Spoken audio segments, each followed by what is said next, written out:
வணக்கம் குழந்தைகளா, இன்னைக்கு பொன் வண்டு கதைய பார்க்கலாமா? பொன் வண்டு சூரிய வெளிச்சத்துக்கு ஜாலியா படுத்துட்டு இருந்ததா. ரொம்ப சந்தோஷமா படுத்துட்டு இருந்ததா சூரியனை பார்த்துட்டு. அப்பன்னு பார்த்து திடீர்னு மலை மேகம் வந்துருச்சான். சூரியனுக்கு அதைய பார்த்ததுமே ரொம்ப பயமாயிடுச்சான். ரொம்ப பயந்துருச்சு சூரியனே. அந்த மலை மேகத்தினால சூரியனே மறைஞ்சிருச்சான். அந்த மழை பெய்யறத பார்த்து வண்டும் பயந்துருச்சான். அந்த மழைனால பொன் வண்டும் பயந்துட்டு ஓடுதான். பயந்துட்டு ஓடும்போது ஒரு பெரிய கேளான் இருந்துச்சான். அந்த கேளானுக்குள்ள போய் ஒளிஞ்சுக்கலான்னு பொன் வண்டு சிரிச்சுட்டே ஓடிட்டு இருந்துச்சான்.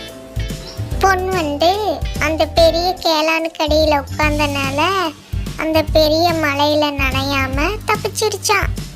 பொன் வண்டு மாதிரி தானே நாமளும் பெரிய மழை வந்தா செய்வோம். நாங்க பைய சேனலை லைக் பண்ணுங்க, சப்ஸ்கிரைப் பண்ணுங்க. தேங்க்யூ, பாய்.